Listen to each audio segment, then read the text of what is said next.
Today we're tackling a common issue for many TV owners, and that's running out of HDMI ports on your TV.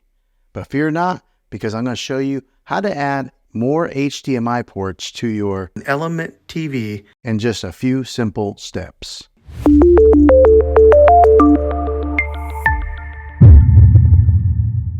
Okay, now here is the solution. This is an HDMI switch. Now these little nifty devices, they allow you to connect multiple HDMI devices to a single port on your TV.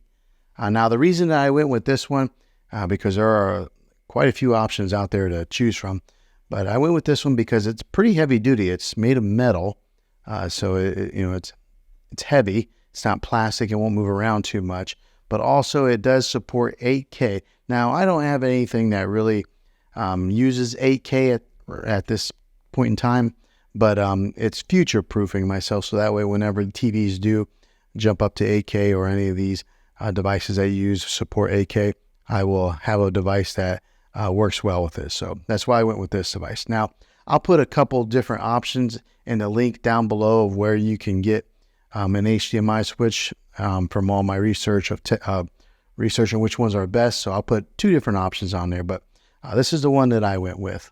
Okay, now let me show you how it works. First thing to do is to connect all your devices in the back. So on the back side of here, you'll see there is input for 1, input 2, input 3, input 4, and then this is the output. So you'll start hooking up like your DVD players or any of your consoles or any other kind of devices that you need to hook up to your TV through an HDMI port. You'll hook them up here.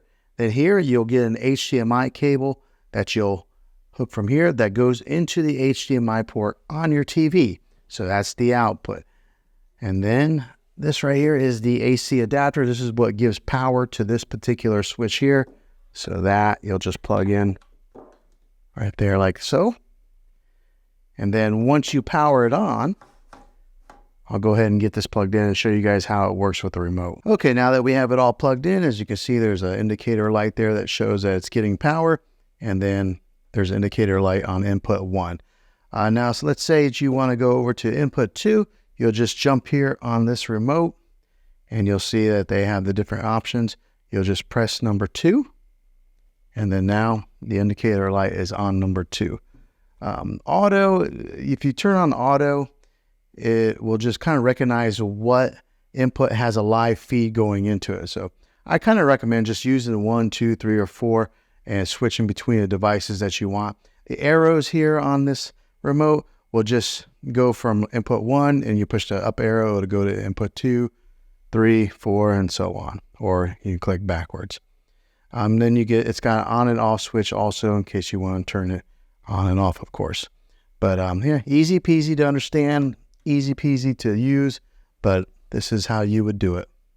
So there you have it, an HDMI switch that you can easily expand the number of HDMI ports on your TV. That way you can enjoy all your favorite devices without the hassle of constantly unplugging or replugging in cables. If this video was helpful, go ahead and click a thumbs up on it. Go ahead and subscribe to my channel. I make tech videos all the time. I'd love to have you back in the next one. Take care.